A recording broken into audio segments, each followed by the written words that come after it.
कैसे हैं आप सब लोग? आवाज ठीक आ रही है तो एक बार थम्स अप दे दीजिए जल्दी से। बहुत बढ़िया। चलिए, और जो लोग ठंड के मारे अपने हाथ बाहर नहीं निकालते उन्हें पाप चढ़ेगा, मैं बता रहा हूँ। हाँ जी, आज बच्चों हम लोग क्या करने वाले हैं? आज हम लोग जो है वो पढ़ने वाले हैं SQC1 को आगे ले जाएंगे। कल की SQC1 की जर्नी आप लोगों की उम्मीद करता हूँ अच्छी रही थी। आज बच्चों उसको आगे ले जाएंगे। कुछ याद हुआ है नहीं हुआ? बस एक बात याद हो गई है कि बीजेपी का SQC1 कौन है? मोदी मोदी मोदी। याद है बच्चों? याद है आपको एलिमेंट्स के नहीं याद है? तो मोदी जी बच्चों पहले तो याद रखें हमारे कौन है, जल्दी बोलिए। लीडर है। फिर पूरे एथिक्स फॉलो करते हैं। फिर बेटा क्या करना है? रिलेशनशिप। देन उसके बाद fan following, human resource, performance तो आपको उनकी पता ही है। एंड देन फाइनली बच्चों हमारे पास क्या आता है? मोदी है तो मॉनिटरिंग है मित्रों, मॉनिटरिंग है। कल हमने ये तीनों के तीनों एलिमेंट्स जो है बहुत अच्छे से पढ़ लिए थे। आज हम बच्चों बाकी बचे हुए 3 एलिमेंट पढ़ेंगे।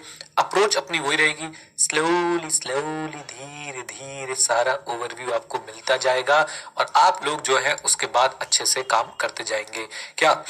क्या आप लोग तैयार हैं? यस सर, हम बिल्कुल तैयार हैं। कोई हमें रोक नहीं सकता। हम बहुत अच्छे से मेहनत करने के लिए तैयार हैं। ठीक है बच्चों, तैयार हो तो आ जाओ मेरे साथ साथ।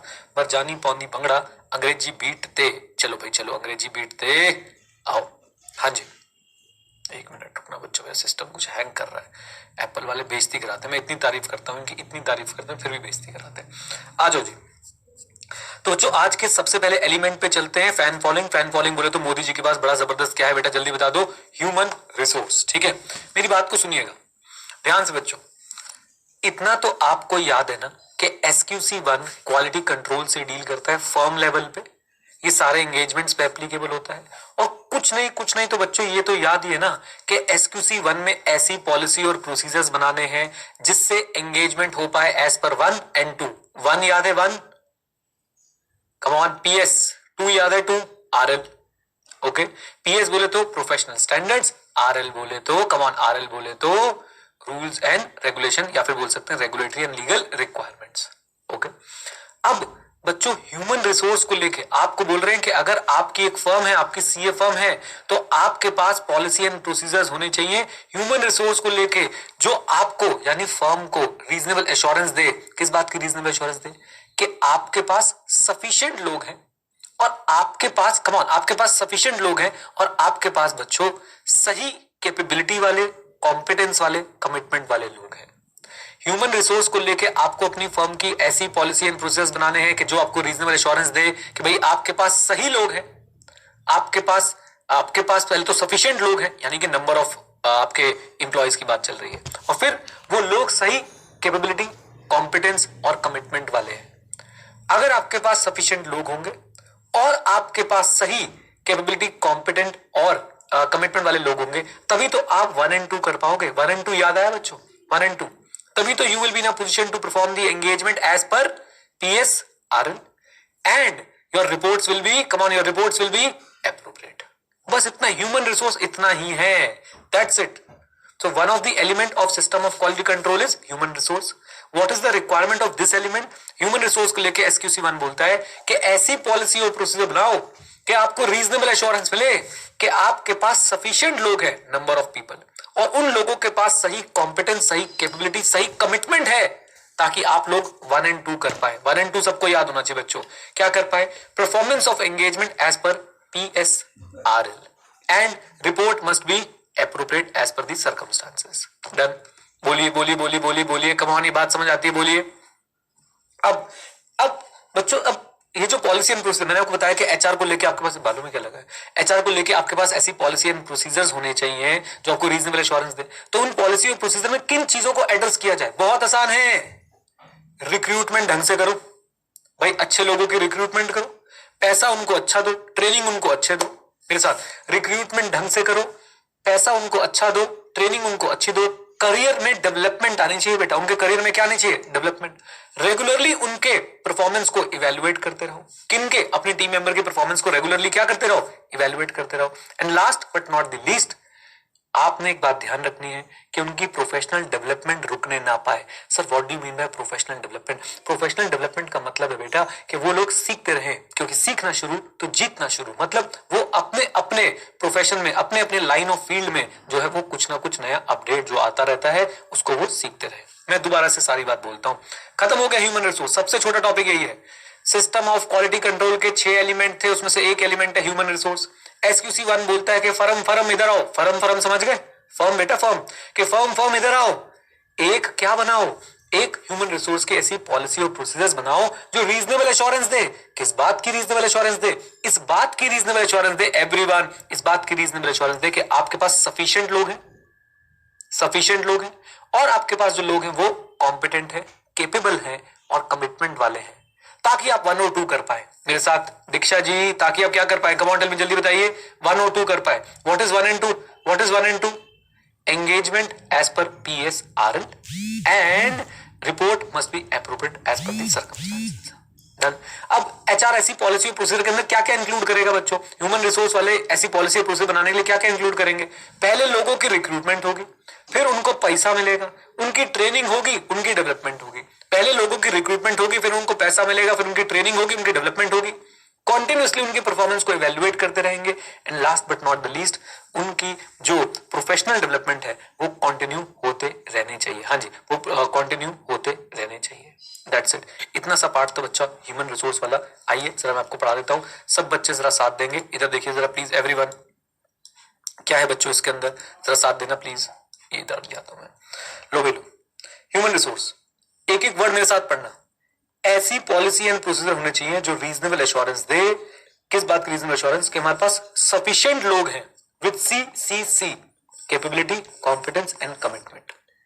ओके, हमारे पास सफिशिएंट लोग होने चाहिए with CCC, capability, competence and commitment to ethical principles, ताकि हम लोग क्या कर पाए? We are in a position to perform the engagement in accordance with PSRL and we are in a position to issue the reports that are appropriate in the, हाँ जी, that are appropriate in the circumstance. Easy peasy, बोलिए। अच्छा जी, then ये P और P यानी कि जो HR वाली policy and procedures हैं, इसके अंदर क्या क्या चीजें होनी चाहिए? बहुत सिंपल है बेटा। कौन से मैटर्स एड्रेस होने चाहिए? Recruitment, compensation, training. याद है ना? पहले रिक्रूट करो, पैसा दो, ट्रेन करो, डेवलप करो। रिक्रूट करो, पैसा दो, ट्रेन करो, डेवलप करो। उसके बाद उनकी परफॉर्मेंस को इवेल्युएट करते रहो। कम ऑन, उनके परफॉर्मेंस को क्या करते रहो? इवेल्युएट करते रहो और कंटिन्यूइंग प्रोफेशनल डेवलपमेंट करवाते रहो, यानी उनको उनके फील्ड से रिलेटेड नई नई चीजें हमेशा सिखाते रहो। क्या ये बातें समझ आती है बच्चों आपको? बोलिए हाँ कहना। अगर आपको कोई बोल दे explain human resource as one of the element of system of quality control as per SQC 1, explain human resource as one of the element of system of quality control as per SQC 1, क्या आप कर देंगे? Human resource को लेके क्या बोला गया? ऐसी पॉलिसी प्रोसीजर लाओ जो रीजनेबल एश्योरेंस दे कि आपके पास सफिशिएंट लोग हैं, सफिशिएंट पर्सनल हैं, और उन लोगों के पास CCC क्या क्या है? Competence, capability and commitment to ethical requirements है, ताकि आप लोग क्या कर पाए? 1 and 2। व्हाट इज 1 and 2 बेटा? Engagement as per PSRL and second appropriate report as per circumstance. Done. फिर ये ह्यूमन रिसोर्स की पॉलिसी कैसे कैसे मैटर्स को एड्रेस कर सकती है? बहुत सिंपल है, रटना नहीं है। अगर आप फ्लो में एक बार देख लोगे, समझ लोगे, याद हो जाएगा। पहले रिक्रूटमेंट होती है, फिर कॉम्पनसेशन होती है, फिर बच्चों ट्रेनिंग होती है और डेवलपमेंट होती है। बात खत्म। 4 याद होते हैं, बोलो हाँ के ना। फिर उनकी परफॉर्मेंस की इवैल्यूएशन करो और उनकी प्रोफेशनल डेवलपमेंट करवाते रहो। भारत माता की जय। पहला टॉपिक खत्म बच्चों। कितने एलिमेंट्स थे? जल्दी बोलो, कम ऑन टेल मी, कितने एलिमेंट्स थे? 6। लीडरशिप कल हो गया था, एथिकल रिक्वायरमेंट कल हो गया था, एक्सेप्टेंस एंड कॉन्टिनेंस कल हो गया था। आज आते ही बच्चों हमने कौन सा पढ़ लिया? Human resource. Easy peasy lemon squeezy, जल्दी बोल दो, आ जाओ। चलिए जी, चलिए तो बच्चों आओ जल्दी से हम लोग एक काम करते हैं, हम लोग इस वाले पार्ट की रिवीजन भी कर लेते हैं। सुनिए जी, तो नेक्स्ट एलिमेंट बच्चों हमारे पास SQC 1 में क्या आता है? Human resource. ह्यूमन रिसोर्स वाले एलिमेंट में क्या बोला जा रहा है? SQC 1 बोलता है please include policy and procedure in your system and quality control which gives you reasonable assurance that you have sufficient number of personnel। मेरे साथ, you have sufficient number of personnel। Okay, sufficient number of personnel के साथ साथ आपको ये देखना है कि भाई वो पर्सनल के पास क्या होने चाहिए? CCC। what is CCC? capability, competence and commitment to ethical principal which is necessary for 1 and 2। 1 and 2 तो बच्चों SQC 1 में कॉमन चलेगा। 1 क्या है जल्दी बोल दो, performance of engagement in accordance with PS and RL। PS बोले तो प्रोफेशनल स्टैंडर्ड्स, RL बोले तो रेगुलेटरी एंड लीगल रिक्वायरमेंट। अच्छा जी, and issue report appropriate as per the circumstance. फिर आपसे पूछ ले कि भाई ह्यूमन रिसोर्स वाले एलिमेंट में क्या क्या मैटर्स एड्रेस होते हैं। क्या बच्चों ये आपको याद हो गए अच्छे तरीके से सारे मैटर्स? टेंशन तो लेनी नहीं इनकी। पहले रिक्रूटमेंट करो, पैसे दो, ट्रेनिंग करो, डेवलपमेंट करो। रिक्रूटमेंट करो, पैसे दो, ट्रेनिंग करो, डेवलपमेंट करो, और फिर जाके बच्चों क्या करो, उनकी परफॉर्मेंस को इवैल्यूएट करो। परफॉर्मेंस इवैल्यूएट हो गई है, अब नेक्स्ट स्टेप क्या करोगे? Continuing professional development. बोलो भारत माता की जय। बोल दो बेटा, बोल दो बोल दो बोल दो बोल दो। चलो जी, अब हम चलेंगे अपने नेक्स्ट एलिमेंट की तरफ। आ जाओ बच्चों, लो नेक्स्ट पार्ट पे चलते हैं बच्चों, और ये है एंगेजमेंट परफॉर्मेंस। ये क्या है? ये क्या है कमांडल में? Engagement performance. और बच्चों ये एंगेजमेंट परफॉर्मेंस नाम का एक रायता है जो फैलता ही जाएगा, फैलता ही जाएगा। बस इसके बाद सिर्फ एक ही एलिमेंट बचेगा, मॉनिटरिंग का। आप पहले पन्ने पलट लो ना, मैंने भी तो पलटे हैं, तुम भी देख लो, गिन लो कितने पेज हैं, थोड़ी मन को शांति मिलती है ना? बोलो हाँ कहना। तो अगला एलिमेंट बच्चों हमारे पास कौन सा आता है? अगला एलिमेंट आता है बच्चों हमारे पास एंगेजमेंट परफॉर्मेंस का। बहुत इंपॉर्टेंट एलिमेंट है। अच्छा खासा स्टैंडर्ड में अच्छे टॉपिक डिवाइड करके दे रखा था ICAI ने भाई साहब अपने स्टडी मैट में। जो इस पे रायता फैला है, पैराग्राफ में कन्वर्ट कर दिया। मतलब जिसमें पॉइंट भी देना, वो मतलब ये कला है भाई, ये कला है। हम बेचारे पैराग्राफ वाले चीजों को पॉइंट में कन्वर्ट कर रहे हैं। इनके पॉइंट गिवन थे, इन्होंने पैराग्राफ में कन्वर्ट कर दिए भाई। ये वाले ना मुझे भी चाहिए भाई, ये वाला स्किल मेरे को भी चाहिए। फिर हमने बच्चों झुक के क्या बोला? सानू की ICAI ने करे पैराग्राफ में, तो हम भी कर देंगे, बच्चों को एकदम ट्रेन करके भेज देंगे। राइट, आ जाओ जी बच्चों, एंगेजमेंट परफॉर्मेंस। पहले तो इसके जरा मेरी बात सुनो। बार बार एक ही रायता आता रहेगा कि भाई एंगेजमेंट परफॉर्मेंस में फर्म को ऐसी पॉलिसी एंड प्रोसीजर बनानी है जिससे रीजनेबल एश्योरेंस मिले। 1 and 2, वाह भाई वाह, वाह भाई वाह। राइट, 1 and 2 तो याद है सबको? बोलो हाँ के ना। सुनो बच्चों, ये तो हो गई जेनरिक बात। अल्टीमेटली मेरे साथ जरा जुड़ना, अल्टीमेटली क्या चाहता है SQC 1 एंगेजमेंट परफॉर्मेंस को लेके? इधर देखो बच्चों, व्हाट इज एंगेजमेंट परफॉर्मेंस? पहले तो ये समझा दूं आप लोगों को। एंगेजमेंट परफॉर्मेंस का मतलब है ऑडिट का कंडक्ट होना, या फिर आप और कोई एंगेजमेंट कर रहे हैं। फॉर एग्जांपल आप इंटरनल कंट्रोल पे एश्योरेंस दे रहे हैं। फॉर एग्जांपल आप लोग PFI सुना आपने? PFI प्रोस्पेक्टिव फाइनेंशियल इंफॉर्मेशन पे आप एश्योरेंस दे रहे हैं। चैप्टर 1 में था। फॉर एग्जांपल आप लोग जो है कोई रिलेटेड सर्विस दे रहे हैं, तो ये होता है आपका एंगेजमेंट। और जब आप इस काम को कर रहे हैं उसे बोलते हैं एंगेजमेंट परफॉर्मेंस। तो व्हाइल यू आर ऑडिटिंग, इसको हम लोग क्या बोल रहे हैं कमांडर में? जल्दी बताइए। Engagement performance. While you are doing the work as per the contract with management, तो उसे बोलेंगे कि ये है एंगेजमेंट परफॉर्मेंस। पहले बताओ, एंगेजमेंट परफॉर्मेंस समझ में आया? एंगेजमेंट परफॉर्मेंस मतलब उस काम को करना जो आपको, जिसके लिए आपको अपॉइंट किया गया था। ओके ओके, बोल दो हाँ कहना, कम ऑन। अच्छा जी, अभी तक देखिएगा प्लीज, फोकस कीजिएगा बच्चों। एक तो हो गई जेनरिक बात कि भाई एंगेजमेंट परफॉर्मेंस के लिए ऐसी पॉलिसी एंड प्रोसीजर बनाओ जिससे रीजनेबल एश्योरेंस मिले अबाउट 1 and 2। 1 and 2 तो सबको क्लियर है। अल्टीमेटली ये चाहते क्या है? कहते हैं कि भाई बात ऐसी है कि आपकी जितनी भी एंगेजमेंट परफॉर्मेंस है ना, आपकी जितनी भी एंगेजमेंट परफॉर्मेंस है ना, उन सब में जो क्वालिटी होनी चाहिए ना, क्वालिटी, वो कंसिस्टेंट होनी चाहिए। यानी अल्टीमेट गोल बच्चों SQC 1 आपको क्या दे रहा है एंगेजमेंट परफॉर्मेंस में? That there must be consistency in the quality of all the engagement performance. ऐसा ना हो एक में तो आपने भाई साहब बहुत ही शानदार तरीके से सारे स्टैंडर्ड्स फॉलो करें और एक में आपने ऊपर ऊपर से काम कर दिया है। बात समझे? यानी हमें कंसिस्टेंसी चाहिए in quality of engagement performances. बताइए, ये लाइन समझ आती है?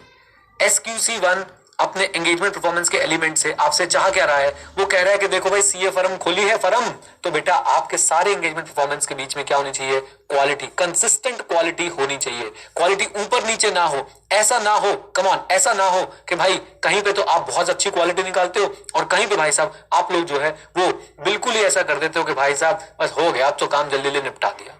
Is that clear? मुझे बोलिए हाँ कहना, थम्स अप दीजिए अगर हाँ क्लियर है तो। ये बहुत बढ़िया। आई अब इसको लेके बच्चों सवाल उठता है, how to achieve consistency in quality. How to achieve consistency in quality. देखो हमारा गोल सेट हो गया। What do we want to achieve by this element of quality control system? Consistency in quality. Now the question arises, how to achieve consistency in quality. उसके लिए बच्चों बहुत सारे सब पॉइंट्स हैं, जैसे कि इधर देखो, ब्रीफिंग ऑफ एंगेजमेंट टीम। पहला पॉइंट। दूसरा पॉइंट कंसल्टेशन। तीसरा point review of the judgement. चौथा पॉइंट डिफरेंस ऑफ ओपिनियन। पांचवा पॉइंट असेंबली, ये तो तुम्हारा फेवरेट है, तुम्हें आता भी है बच्चों, assembly of final engagement files आती है आपको कि नहीं आती है? Not later than 60 days. आ जाओ। एंड फाइनली बच्चों हमारे पास आता है कि भाई इन्हीं की इसी से कॉन्फिडेंशियलिटी को लेके भी कुछ पॉइंट आता है, डॉक्यूमेंट की कॉन्फिडेंशियलिटी को लेके भी कुछ पॉइंट आते हैं। आइए मत जाइए इतनी आगे, मेरे साथ जुड़े रहिए। कितने एलिमेंट्स हैं? 6 एलिमेंट्स हैं। लीडरशिप हो गया, एथिकल रिक्वायरमेंट हो गया, एक्सेप्टेंस कॉन्टिनेंस हो गया, ह्यूमन रिसोर्स हो गया। बचा हमारे पास कौन सा है बच्चों? हमारे पास अब है मोदी जी की परफॉर्मेंस। और परफॉर्मेंस से मेरा क्या मतलब है? Engagement performance. एंगेजमेंट परफॉर्मेंस से मेरा क्या मतलब है? एग्जाम में क्या लिख के आओगे? Consistent quality in engagement performance. Done.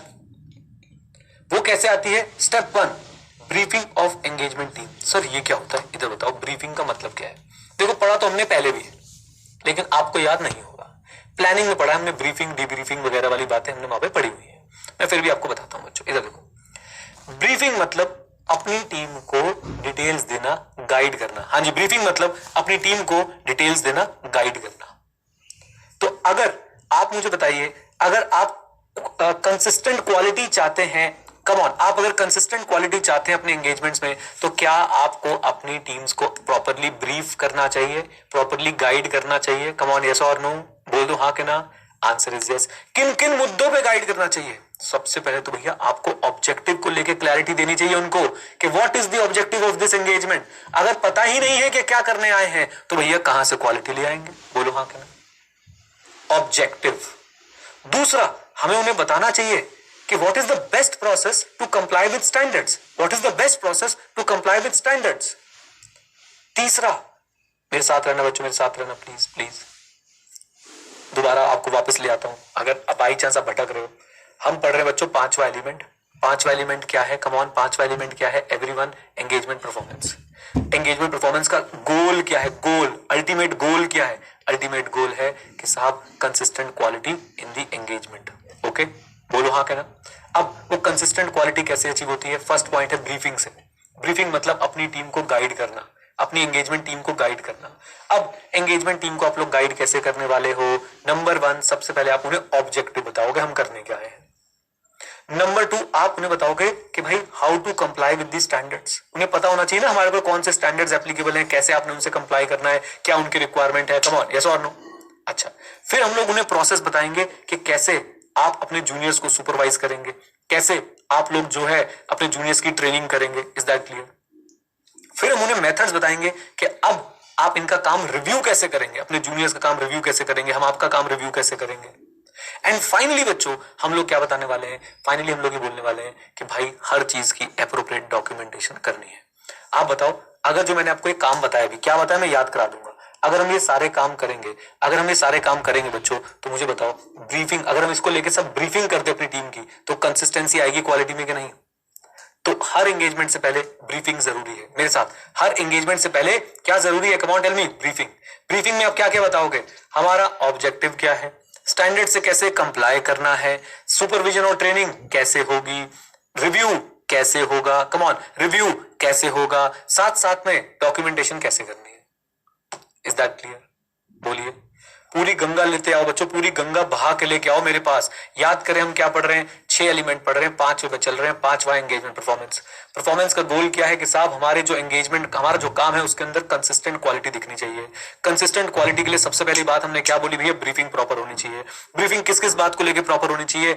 Objective बता दो, process to comply with standard बता दो, process of supervision and training बता दो, प्रोसेस ऑफ रिव्यू बता दो कि आपका काम का हम लोग रिव्यू, मेथड ऑफ रिव्यू बता दो कि हम कैसे रिव्यू करेंगे, एंड एडिक्वेट डॉक्यूमेंटेशन करवा दो। क्या इससे कंसिस्टेंसी आएगी क्वालिटी के अंदर? हर चीज से पहले, अगर हर एंगेजमेंट से पहले अगर हम ये काम करें तो क्या इससे कंसिस्टेंसी आएगी? कम ऑन, यस और नो? यस। आइए एक बार रीड करा देता हूं आपको, ऊपर से पढ़ते हुए आएंगे बच्चों। एंगेजमेंट परफॉर्मेंस, फर्म के पास पॉलिसी प्रोसीजर होनी चाहिए जो reasonable assurance they for 1 and 2, and ultimate goal is consistency in quality of engagement performance. और ये कैसे अचीव होती है? जरा ध्यान से, एवरीवन फोकस फोकस फोकस।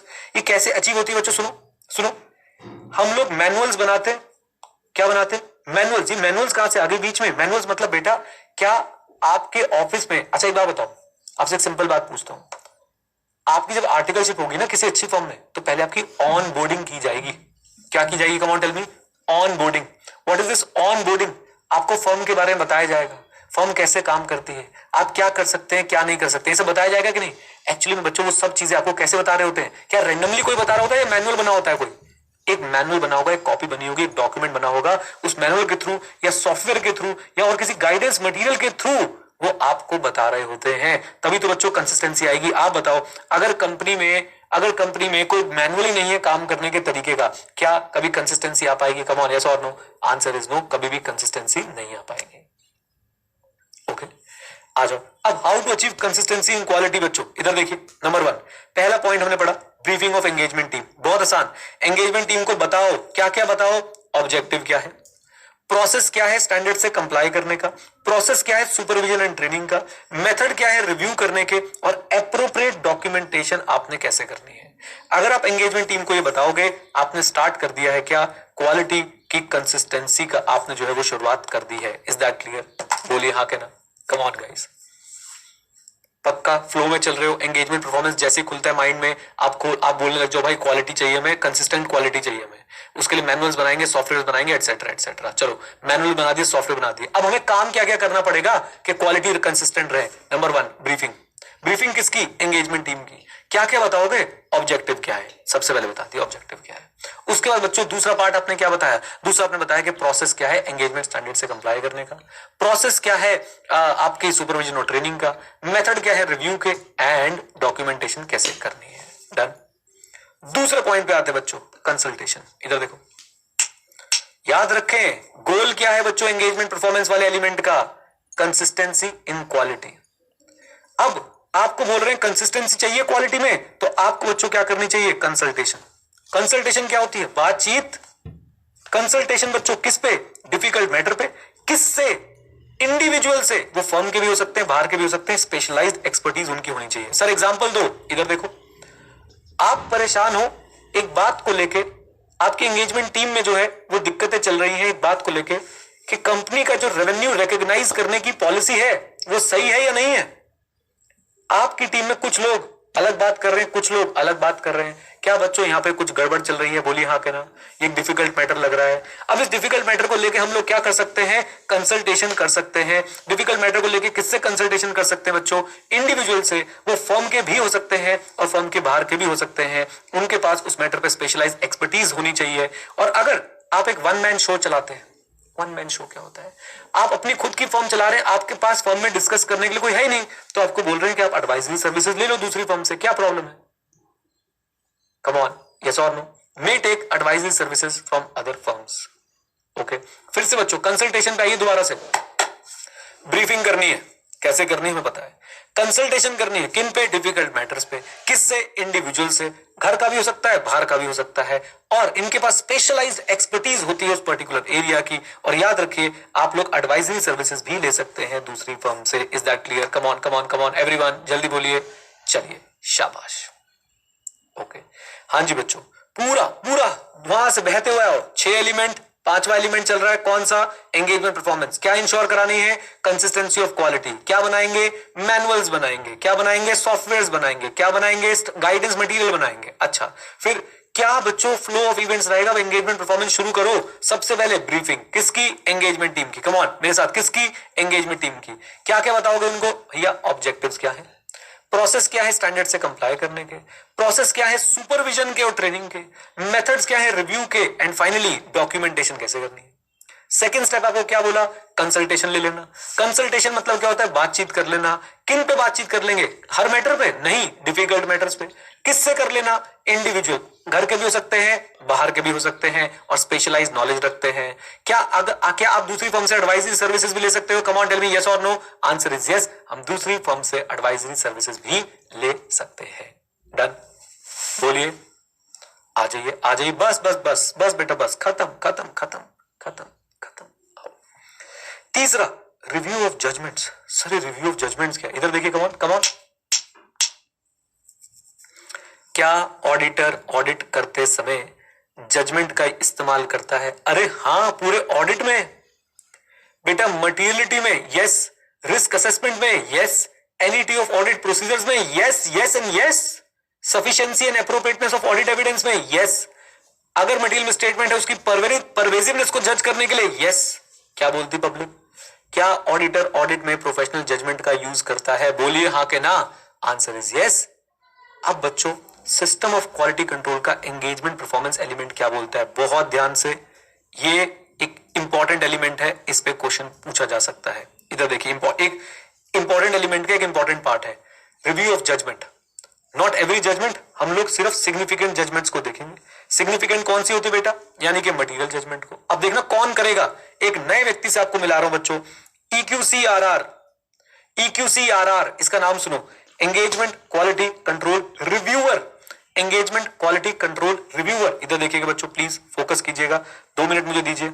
इधर देखो बच्चों, देखो भाई साहब, ये एंगेजमेंट पार्टनर है, यानी जो एंगेजमेंट के लिए रिस्पॉन्सिबल है, ये उसके टीम मेंबर है,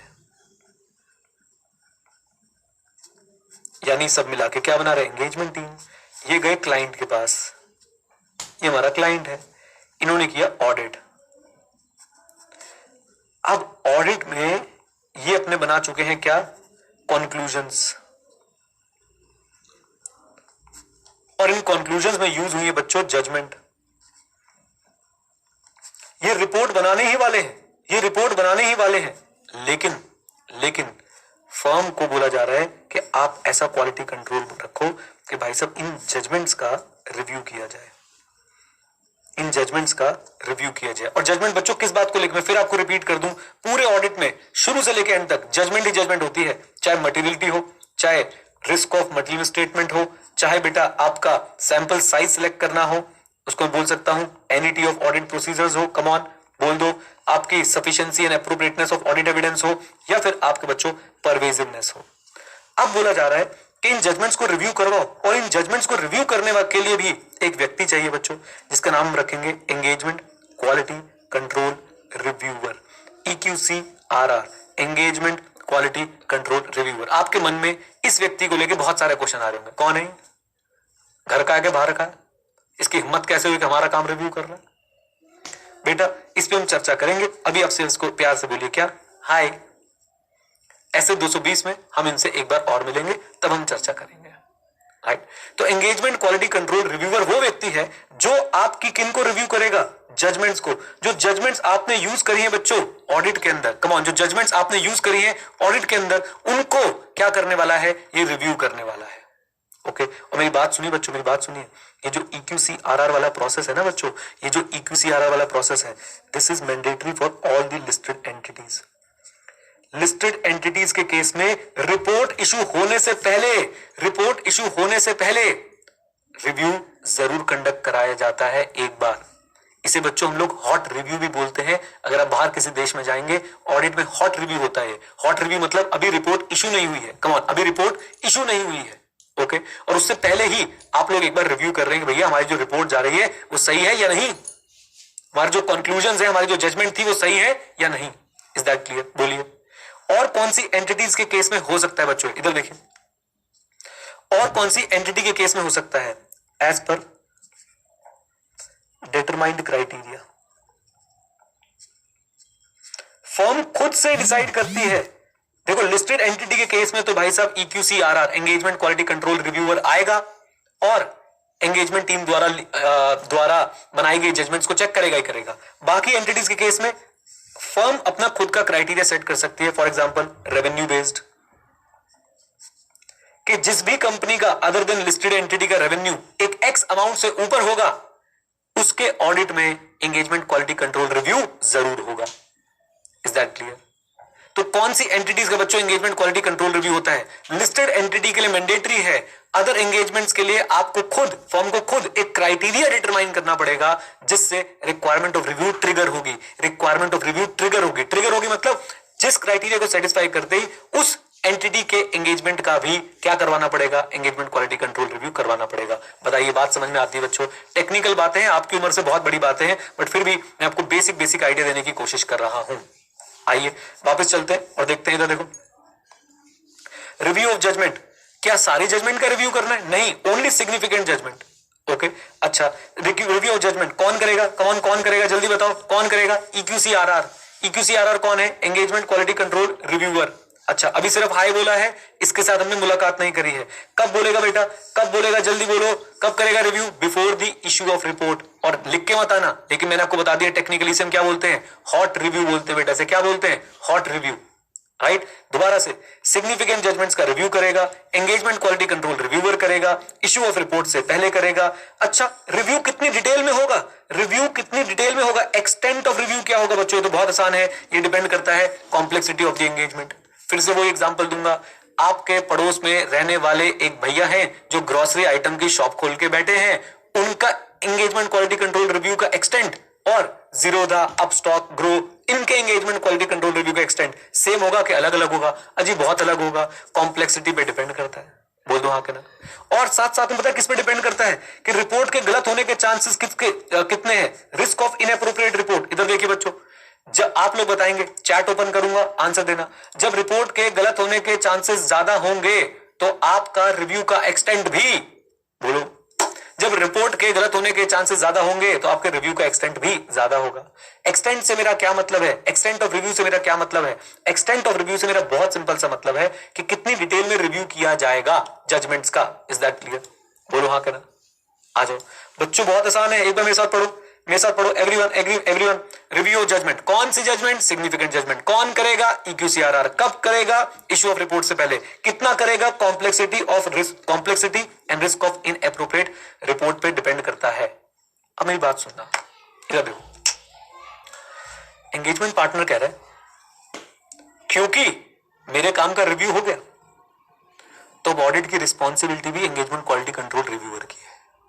सही कह रहा है या गलत कह रहा है? क्योंकि मेरे काम का रिव्यू किया है तुमने, इसलिए मेरे काम की जिम्मेवारी भी तुम्हारी ही है। यस और नो? आप बताइए। Answer is no, no and no. किसी भी तरह का रिव्यू एंगेजमेंट पार्टनर की रिस्पॉन्सिबिलिटी को शिफ्ट नहीं कर सकता।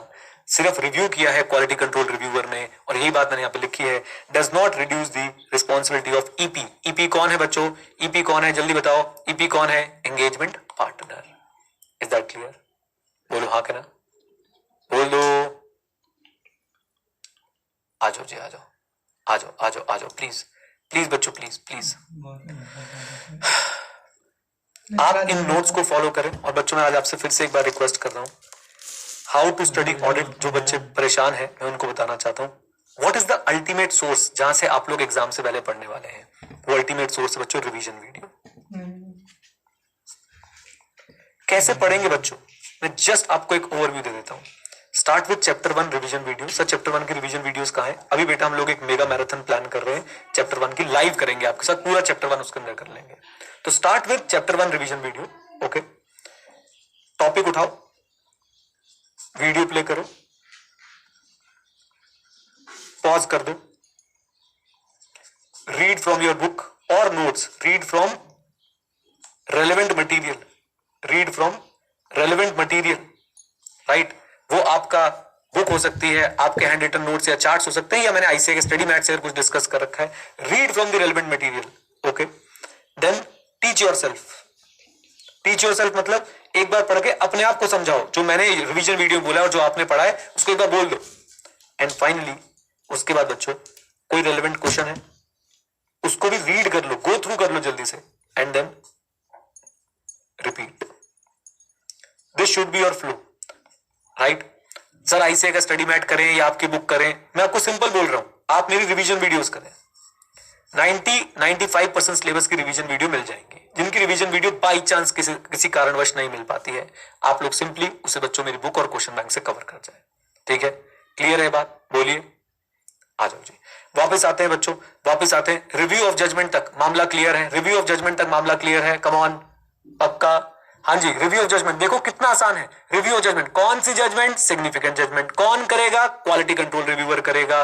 अच्छा जी, कब करेगा? Before issue of report. Extend कितना होगा? कॉम्प्लेक्सिटी पे और rise of risk of inappropriate report पे डिपेंड करता है। एंड फाइनली क्या रिव्यू से रिस्पॉन्सिबिलिटी खत्म हो जाती है एंगेजमेंट पार्टनर की? Answer is no.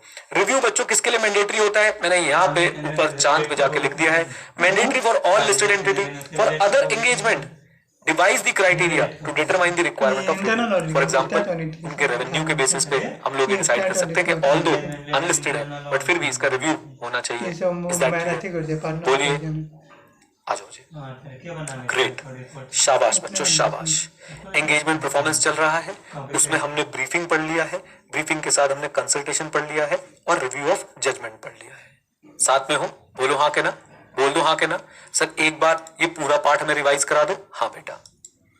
तो नेक्स्ट एलिमेंट हमारे पास क्या आता है बेटा? Engagement performance.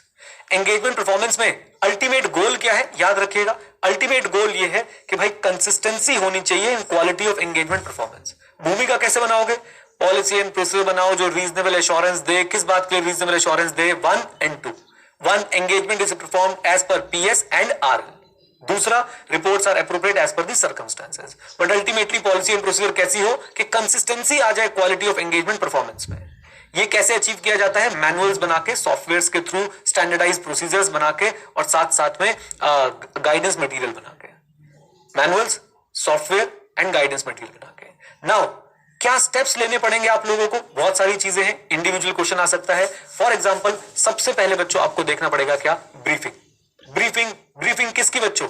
एंगेजमेंट टीम की। एंगेजमेंट टीम को आप लोग क्या क्या बताना चाहते हो? मेरी बात को जरा ध्यान सुनिए।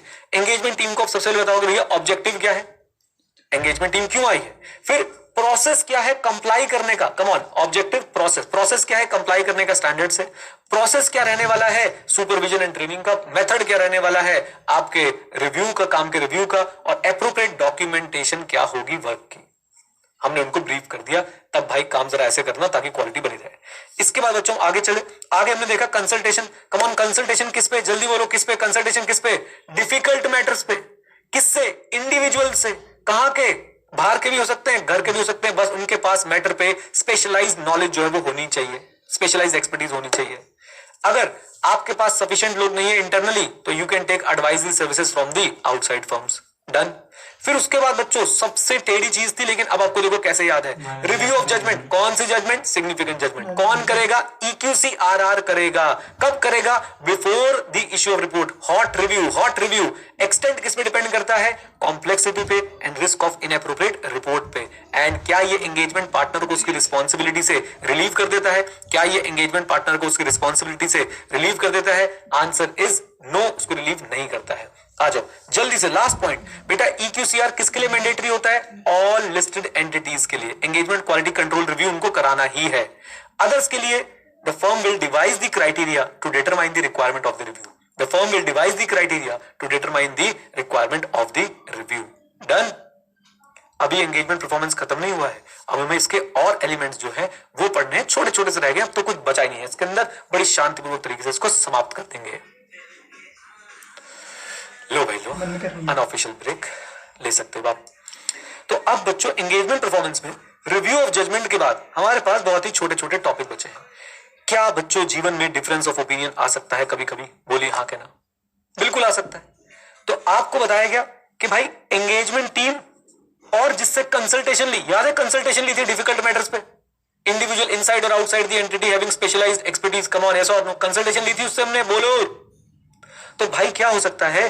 डिफरेंस ऑफ ओपिनियन आ सकता है between engagement team and those consulted and between engagement partner and EQCRR। क्या ये दोनों भी आपस में भाई साहब डिफरेंस ऑफ ओपिनियन रख सकते हैं? फॉर एग्जांपल EQCRR कह रहा है, EQCRR कह रहा है कि भाई साहब आपने यहां पे ना मटीरियलिटी कुछ ज्यादा ही ले रखी है। इस फर्म में मटीरियलिटी का लेवल क्या होना चाहिए था? इस क्लाइंट पे मटीरियलिटी का लेवल क्या होना चाहिए था? कम होना चाहिए था। अटक गए दोनों, डिफरेंस आ गया भाई साहब। एंगेजमेंट पार्टनर बोलो नहीं सही है, EQCRR बोलो नहीं नहीं तुम्हें मटीरियलिटी कम लेनी चाहिए थी। या फिर एंगेजमेंट क्वालिटी कंट्रोल रिव्यू क्या बोल रहा है? देखो रिव्यूअर कह रहा है आपने ना सैंपल कम उठाए, सैंपल ज्यादा उठाते। एंगेजमेंट पार्टनर बोल रहा है सही तो है। क्या डिफरेंस ऑफ ओपिनियन आ सकता है बच्चों एंगेजमेंट पार्टनर और रिव्यूअर के बीच में? कम ऑन, यस और नो? यस। क्या डिफरेंस ऑफ ओपिनियन आ सकता है एंगेजमेंट टीम में और जिनको कंसल्ट किया था उनके बीच में? पहले बताओ हाँ के ना। इतनी बात समझ आती है सबको? डिफरेंस ऑफ ओपिनियन समझ में आ गया कि वो कुछ कह रहे हैं और वो कुछ कह रहे हैं और दोनों आपस में अग्री नहीं कर रहे हैं। तो स्टैंडर्ड बड़ा प्यारा है। स्टैंडर्ड कहता है कोई बात नहीं, अगर डिफरेंस ऑफ ओपिनियन है, अगर डिफरेंस ऑफ ओपिनियन है तो शांति से आप इसका क्या ढूंढे? रेजोल्यूशन ढूंढे, और जब तक रेजोल्यूशन ना मिल जाए तब तक रिपोर्ट इशू ना करें। आप बैठ के अपने डिफरेंस ऑफ ओपिनियन को रिजॉल्व करो, भाई साथ में बैठो और रिजॉल्व करो। ओके, अच्छा जी, इधर देखो, इधर देखो, इधर देखो बच्चों ध्यान से। आपके मन में पहला क्वेश्चन, जो जो उद्दंड बालक है ना, उनके मन में पहला क्वेश्चन आता है, मैं बता दूं, अगर रिजॉल्व नहीं हुआ तो रिपोर्ट इशू नहीं करेंगे, अटक जाएगा ऑडिट। तो फिर तो ऐसे, जिस जिसके मन में डाउट आया, तुम हो अति दुखी आत्मा। अरे अपनी फर्म की बातें कोई अटकाएगा ऑडिट को? ये बताओ। अल्टीमेटली किसी तो कंक्लूजन में पहुंचेंगे ना, एक तो बंदा पीछे हट जाएगा ना, अच्छा भैया आप ठीक कह रहे हो, क्योंकि अपने ही फर्म का काम है, अपने ही पेट पे घुमा के लात भी नहीं मार सकते, कभी ट्राई करके देखना, राइट? तो याद रखें इस बात को, प्लीज याद रखें बच्चों इस बात को। मैं ये कहना चाहता हूं कि भाई अगर डिफरेंस ऑफ ओपिनियन आया है, इट्स ओके, बट उसको आप रिजॉल्व करें, उसी के बाद रिपोर्ट इशू करें। बिना रिजॉल्व करे रिपोर्ट इशू नहीं हो सकती है। Is that clear to everyone? Come on tell me, जल्दी बोलिए। डिफरेंस ऑफ ओपिनियन किस किस के बीच में आ सकता है? एंगेजमेंट टीम और जिनसे आपने कंसल्टेशन की थी उनके बीच में, या फिर एंगेजमेंट पार्टनर और भाई साहब दूसरी अथॉरिटी कौन सी आई थी? Engagement quality control reviewer. दोनों लड़ रहे हैं भाई एक पॉइंट को लेके, एक जजमेंट को लेके, मटीरियलिटी को लेके, रोमम को लेके, किसी भी ऑडिट के एस्पेक्ट को लेके। तो आप पहले से रिजॉल्व करें, फिर आप लोग रिपोर्ट इशू करें। Is that clear? बोलिए हाँ कहना। अब सुनो, एक और लड़ाई दिखाता हूं। EQCRR ने रिकमेंडेशन दी। RR कौन है बच्चों? Reviewer. Engagement quality control reviewer ने रिकमेंडेशन दी कि सुनो, मटेरियलिटी कम करो, दोबारा से कुछ प्रोसेस बता रहा हूं, दोबारा से कुछ प्रोसेसर बता रहा हूं, वो लगाओ। मटेरियलिटी कम करो और मैं बोल रहा हूं इनके रेवेन्यू पे दोबारा से ऑडिट प्रोसीजर लगाओ, मैं सेटिस्फाइड नहीं हूं।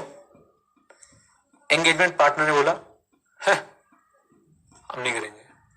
पहले बताओ आपको सिचुएशन समझ में आई?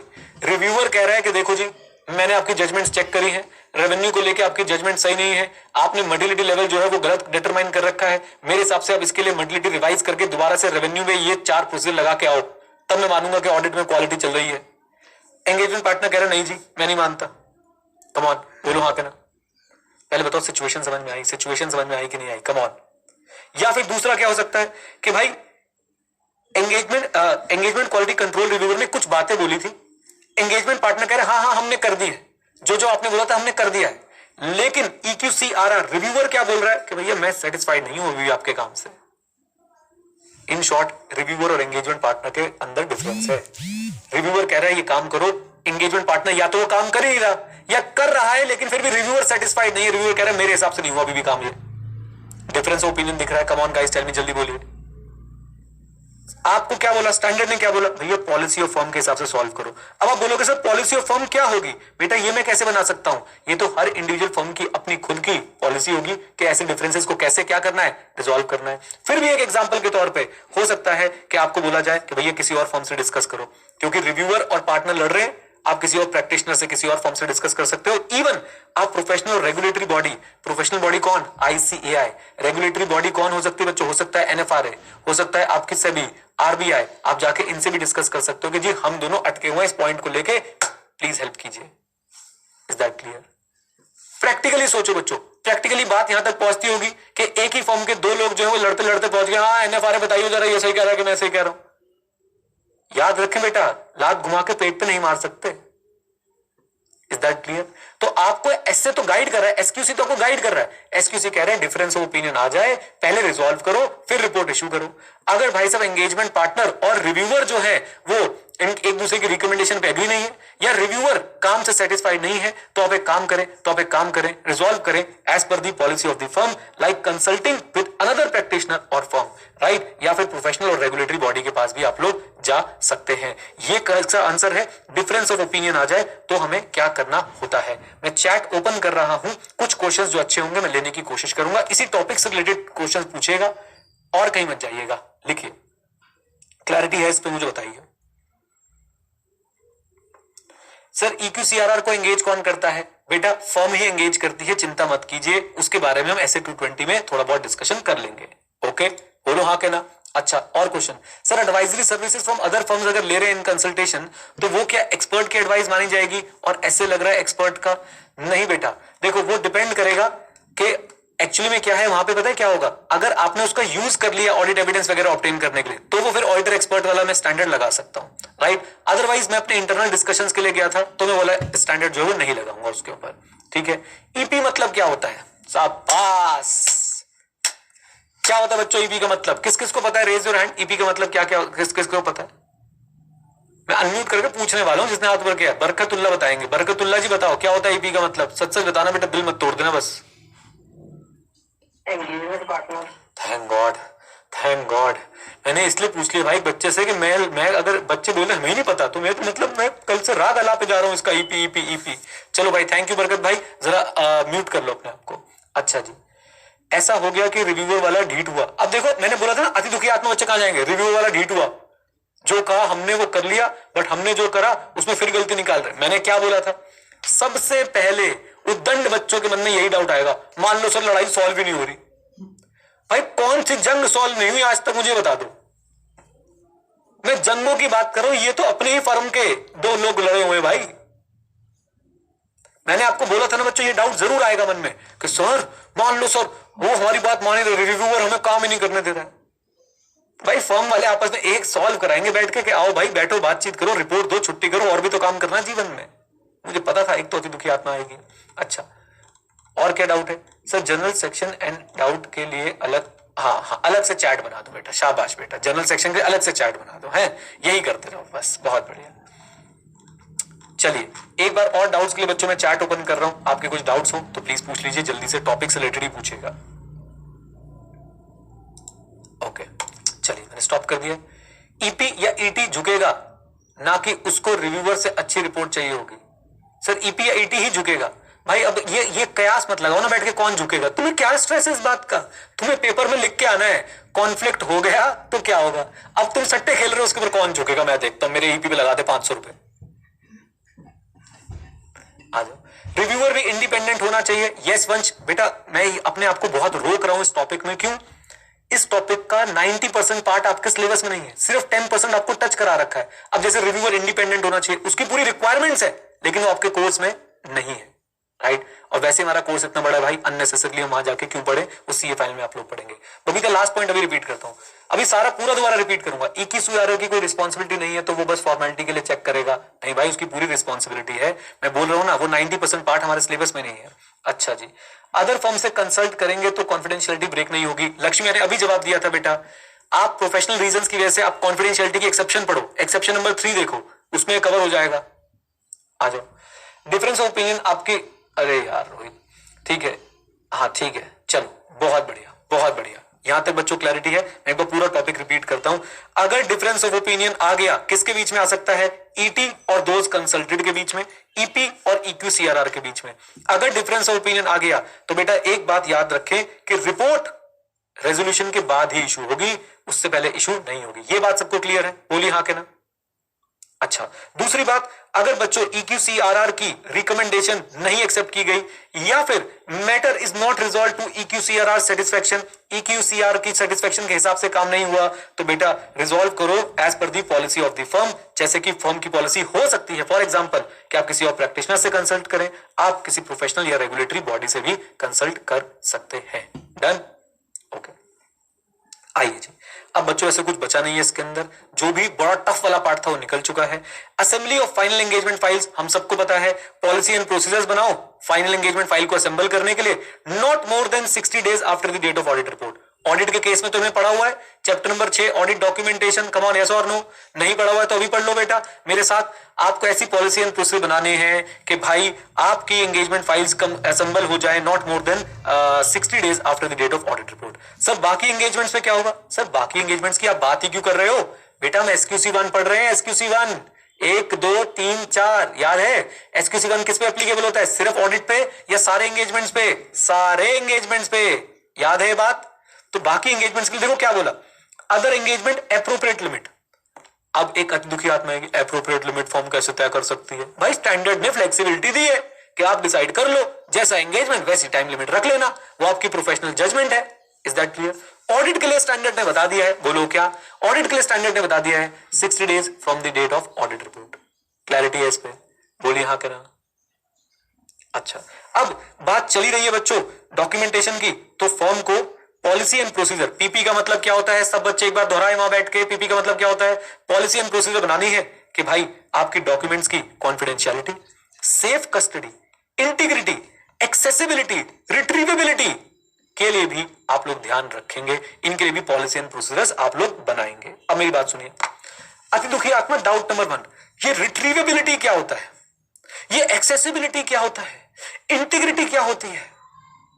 हाँ बेटा, मैं हूं डिक्शनरी और मैं सबके मीनिंग बताऊंगा तुम्हें, चिंता मत करो। आ जाओ।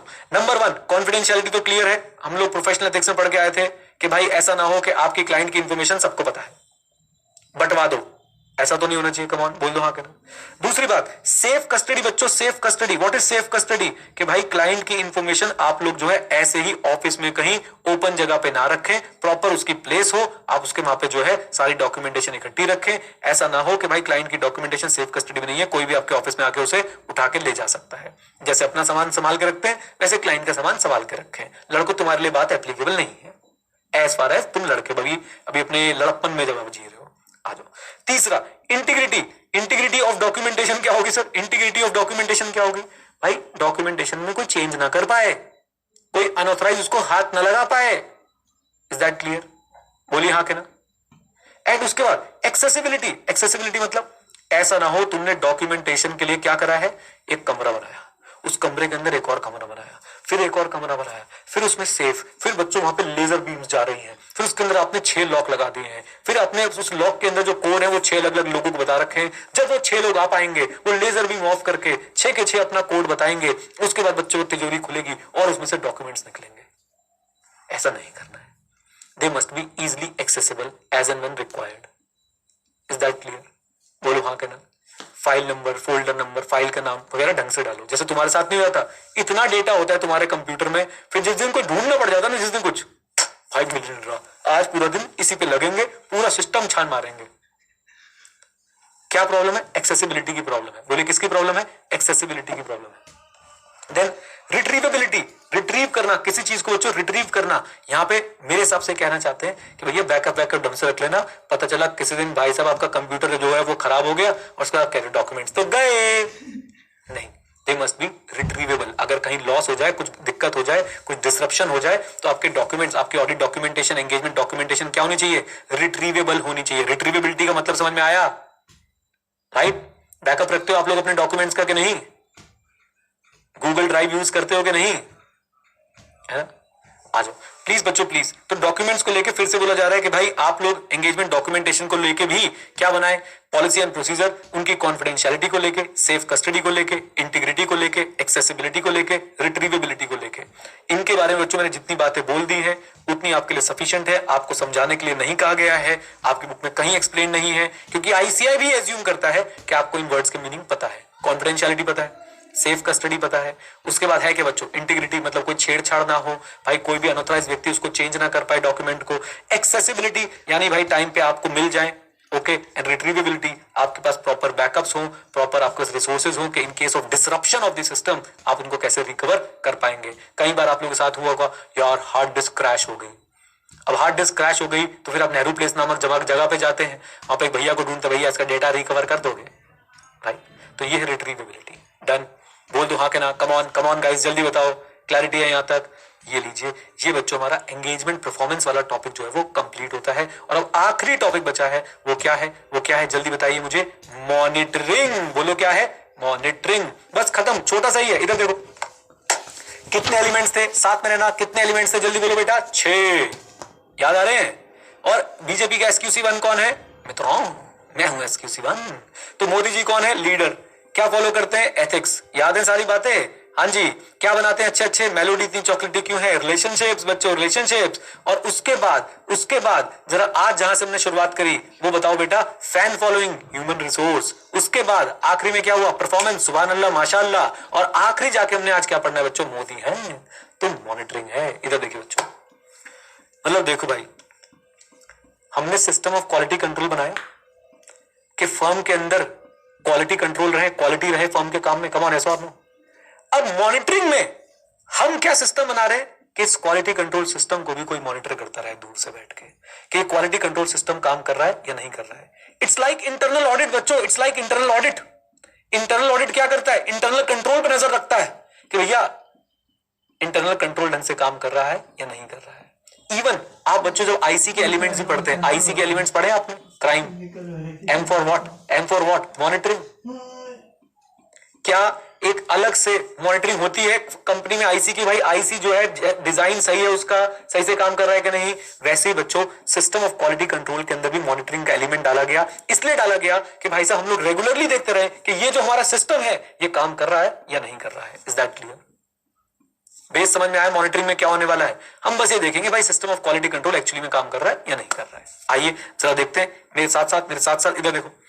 मॉनिटरिंग में you have to make policy and procedures to ensure that policy and procedure of SOQC. What is SOQC? What is SOQC? जब भी शॉर्ट फॉर्म आता है मैं रिपीट करवाता हूं। What is SOQC? System of Quality Control. बोलो एक बार, What is SOQC? System of Quality Control.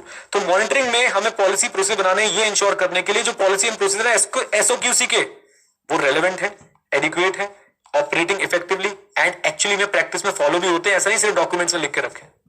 Relevant मतलब अगर कोई बदलाव हुआ है तो भाई हमारे एसओक्यूसी भी बदले हो, सिस्टम ऑफ क्वालिटी कंट्रोल बदला हो। एडिक्वेट फर्म के साइज के हिसाब से क्या सही क्वालिटी कंट्रोल है हमारे पास। ऑपरेटिंग इफेक्टिवली क्या एक्चुअली में काम भी कर रहे हैं या भाई सिर्फ और सिर्फ डॉक्यूमेंट में लिखा हुआ है। तो operating effectively and complied in practice का मतलब यही है कि वो एक्चुअली में काम भी कर रहे हैं या नहीं। नाउ इसके अंदर क्या क्या इंक्लूड होना चाहिए इन पॉलिसी एंड प्रोसीजर्स के अंदर जो मॉनिटरिंग वाली है? Number 1 ongoing evaluation of firms SOQC, यानी कि रियल टाइम बेसिस पे एसओक्यूसी की भी चेकिंग होती रहनी चाहिए कि भाई सिस्टम ऑफ क्वालिटी कंट्रोल, यही वाली बात, relevant, adequate, operating effectively, complied in practice है या नहीं।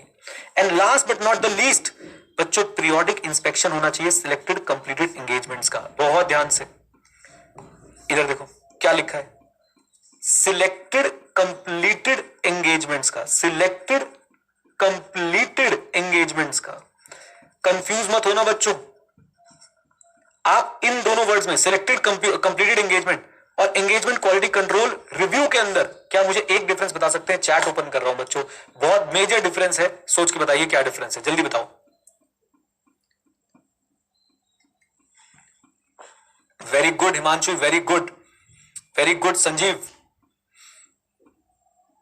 आइए मैं बताता हूं बच्चों, मैं बताता हूं आपको। इधर देखिए please please please please please, इधर देखो बेटा, ये जो सिलेक्टेड कंप्लीटेड एंगेजमेंट जो मॉनिटरिंग के अंदर आ रहे हैं, मॉनिटरिंग के अंदर आ रहे हैं, यहां पे आपका एंगेजमेंट कंप्लीट हो चुका है, रिपोर्ट सब इशू हो चुकी है।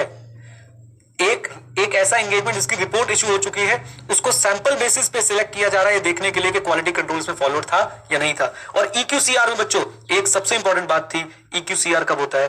Before issue of report. क्या ये डिफरेंस फील कर पाए बच्चों आप लोग? क्या ये डिफरेंस कर पाए आप लोग? और पता है क्या है, याद है मैंने बोला था EQCR को एक नाम से बुलाया जाता है, कौन सा रिव्यू बच्चों? Hot review.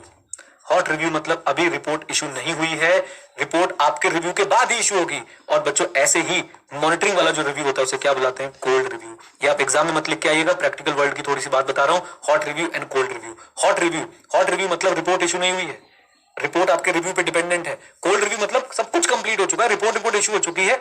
हम अपने इंटरनल पर्पस के लिए, एसओक्यूसी की मॉनिटरिंग के लिए हमने एक आइटम, हमने एक एंगेजमेंट सेलेक्ट किया है और हम उसकी चेकिंग कर रहे हैं कि इसमें सारी चीजें फॉलो हुई थी या नहीं हुई थी। बताइए बात समझ आती है आप लोगों को? बोलिए। आइए बच्चों, आइए जरा साथ में जुड़िएगा। मॉनिटरिंग एक बार आखिरी बार आपको पढ़ा देता हूं, फिर इसको जल्दी से रिवाइज करेंगे। देखो मॉनिटरिंग में पॉलिसी प्रोसीजर बनाने हैं ये इंश्योर करने के लिए कि पॉलिसी प्रोसीजर ऑफ एसओक्यूसी, हाँ जी, पॉलिसी प्रोसीजर ऑफ एसओक्यूसी रेलेवेंट है, एडिक्वेट है, ऑपरेटिंग इफेक्टिवली है एंड इन प्रैक्टिस फॉलो किए जाते हैं, सिर्फ थ्योरी में नहीं है। ओके, इन पॉलिसी प्रोसीजर में दो बातें कंसीडर कर लेना। नंबर 1, एक तो ऑनगोइंग इवैल्यूएशन होना चाहिए एसओक्यूसी का। ऑनगोइंग इवैल्यूएशन मतलब जैसे जैसे एसओक्यूसी काम कर रहा है उस पर एक नजर रखी जाए कि भाई एसओक्यूसी सही काम कर रहा है या नहीं। एसओक्यूसी सबको क्लियर है? सिस्टम ऑफ क्वालिटी कंट्रोल बेटा।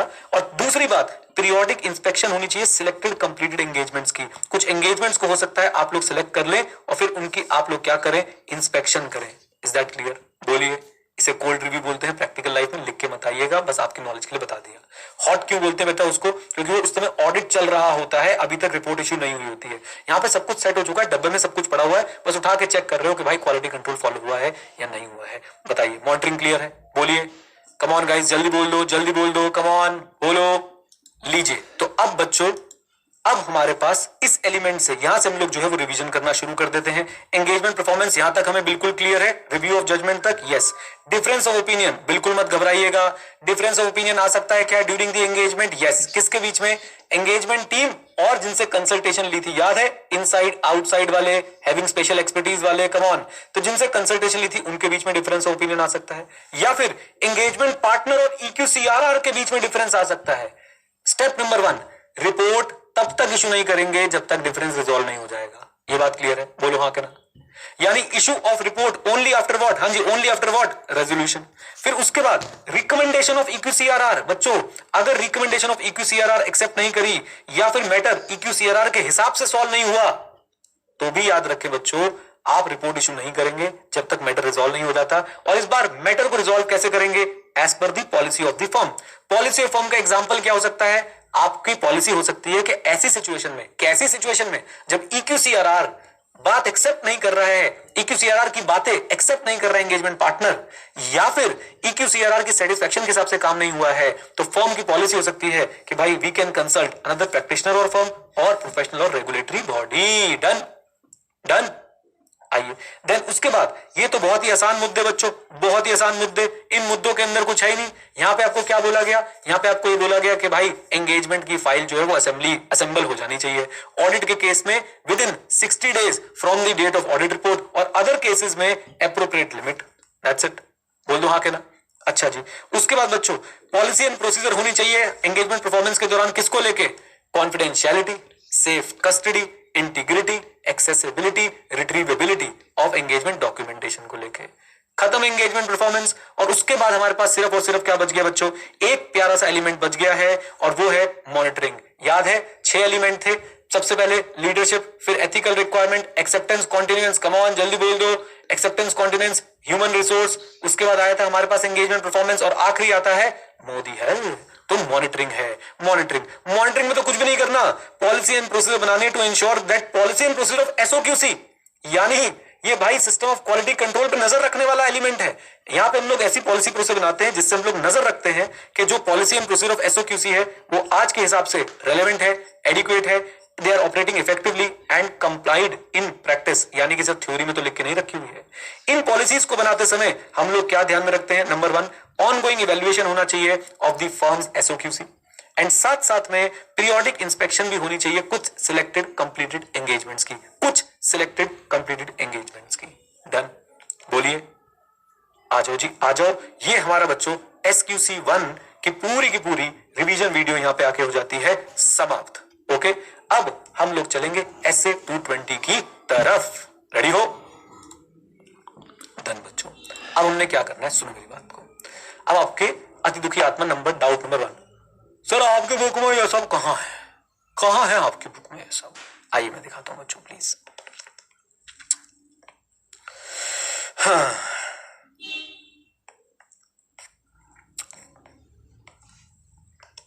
इधर देखो बच्चों।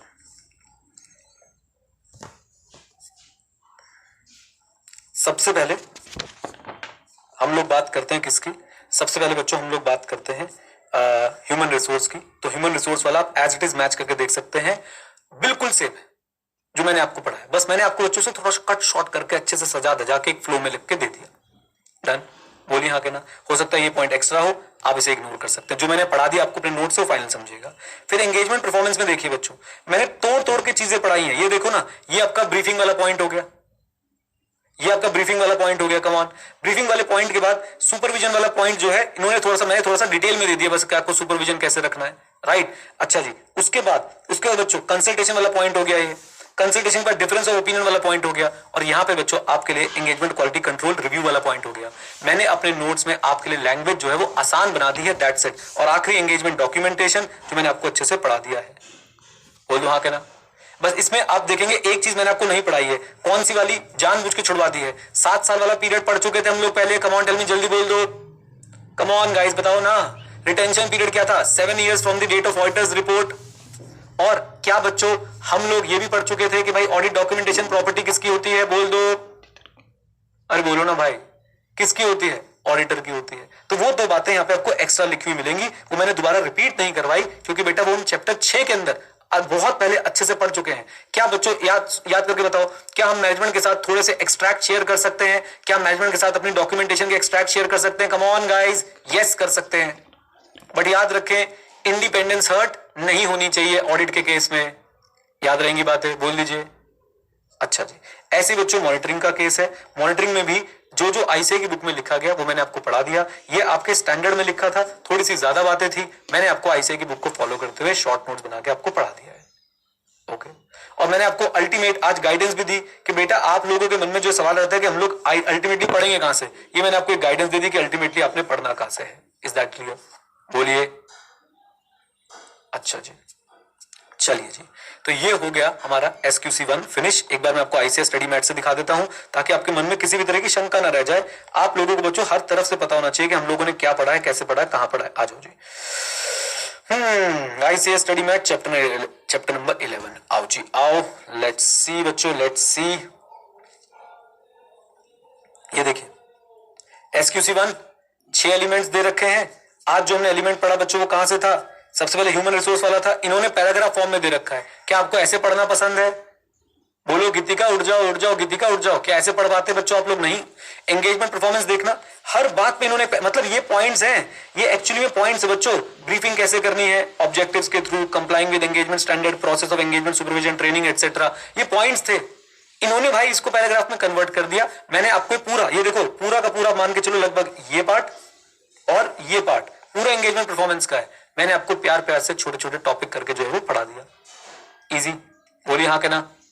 और ऐसे बच्चों मॉनिटरिंग का इन्होंने इतना से पैराग्राफ दे रखा था, मैंने कहा भाई हम भी इतने पढ़ाएंगे, फिर टेंशन किस बात के, खत्म। और अब हमारे पास क्या बच गया? essay 220। बोलिए क्या बच गया? essay 220। कुछ आपके डाउट्स लेने की कोशिश करता हूं, stick to the topic, otherwise I will not reply.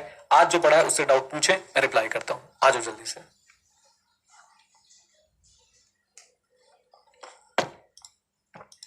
Okay, कुछ डाउट्स आए मेरे पास?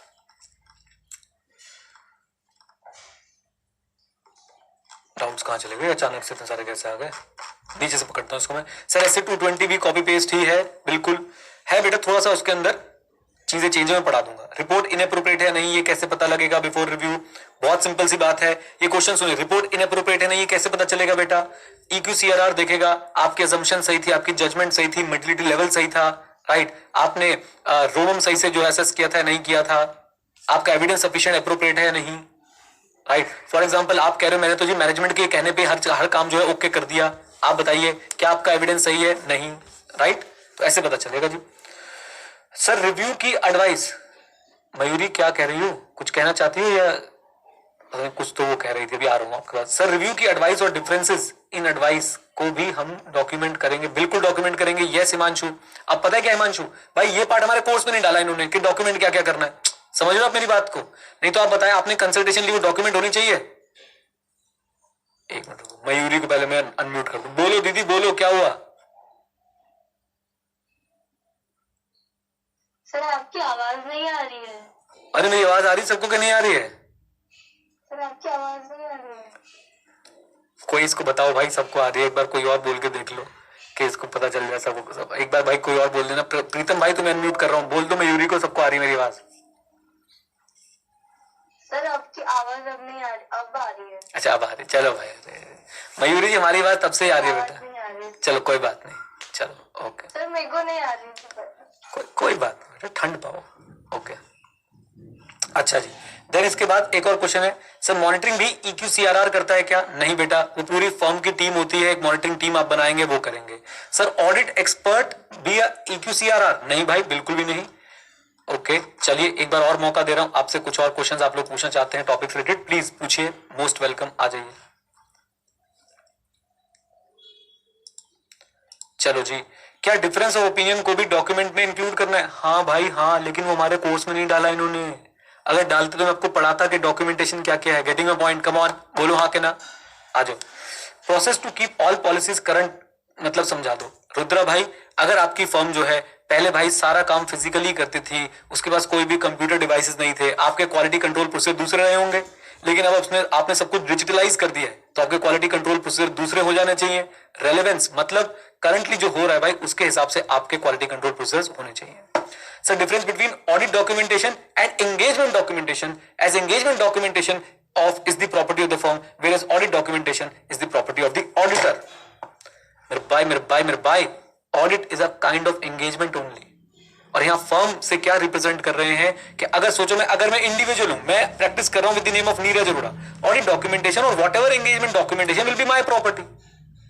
Right. Engagement word broad word है, उसमें सारे एंगेजमेंट कवर हो जाते हैं। ऑडिट में सिर्फ ऑडिट कवर होता है, क्योंकि हम SQC 1 पढ़ रहे हैं तो बेटा it is addressing what, engagement documentation. Okay, ultimately auditor की है भाई। सर अब तो सपनों में भी उसकी जगह आप आते हो, ये गलत है भाई। उसकी जगह मत बोलो, मैं आता हूं ठीक है, लेकिन उसकी जगह आता हूं ये गड़बड़ है बेटा, है ना। सर मेरी 400 GB worth study material corrupt हो गया है, उसको रिट्रीव कैसे करूं, एनी सजेशन। ऐसा क्या तुमने डाउनलोड किया अखिलेश जो बेटा तुम्हारा स्टडी मटेरियल जो है वो करप्ट हो गया है? मत जाया करो ऐसी साइटों पे, कितनी बार बताया।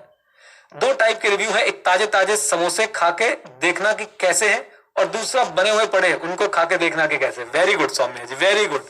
सौम्या के ताजे ताजे समोसे बेटा, engagement quality control review, right. और मॉनिटरिंग, बासी समोसे खा रहे हो।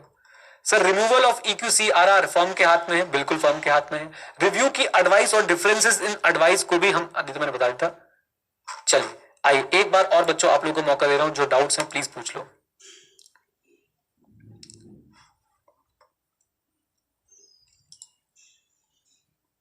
आ जाओ। जो कोई लड़का बोले कि आपकी वॉइस नहीं आ रही